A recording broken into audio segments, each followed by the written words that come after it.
Good day, everybody. Welcome back to the Clueless Baker.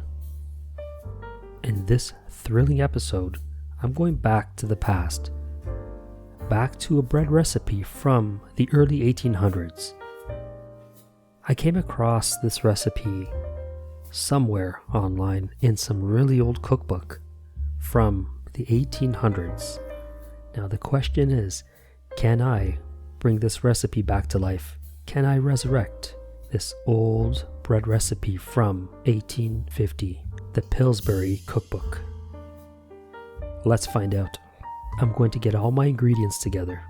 I'm going to set half a cup of water to boil, half a cup of milk, half a cup of cake yeast, which I assume is just regular yeast. It's probably not instant yeast, but I don't have any other kind.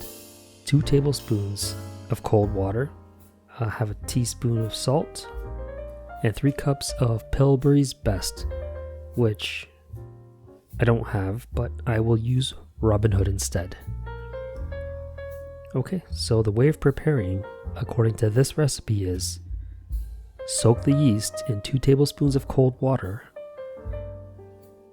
As a matter of fact, you should probably soak it and grind it.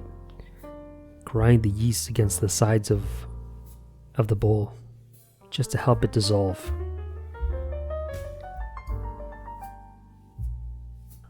And then pour the boiling water into a bowl along with the milk. And let it cool down to lukewarm. Add some salt.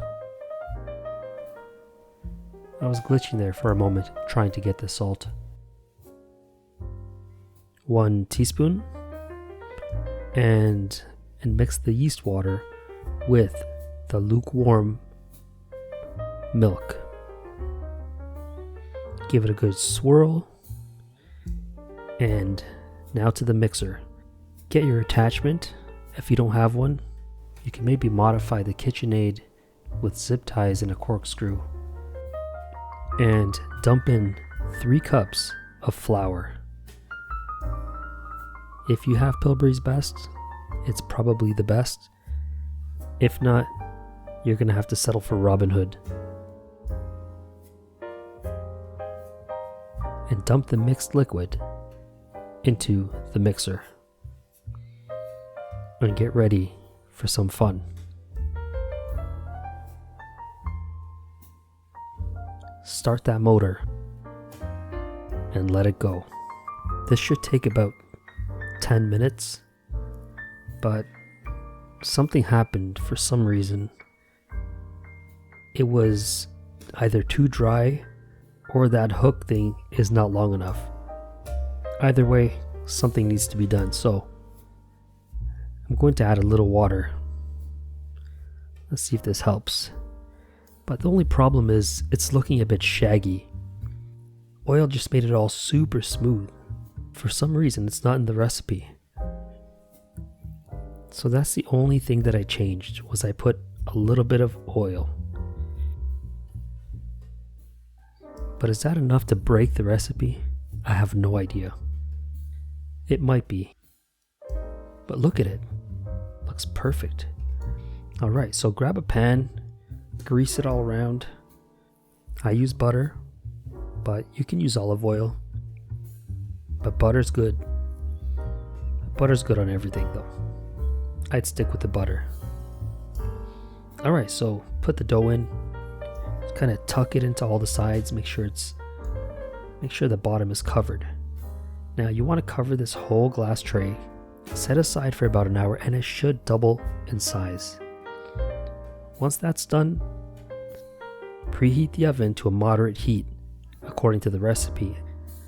I don't know what a moderate heat is. I assume it's 375, but for all I know it could be 200. So let's go with 375 Fahrenheit. Put it in there and come back in about 30 minutes and you'll get this.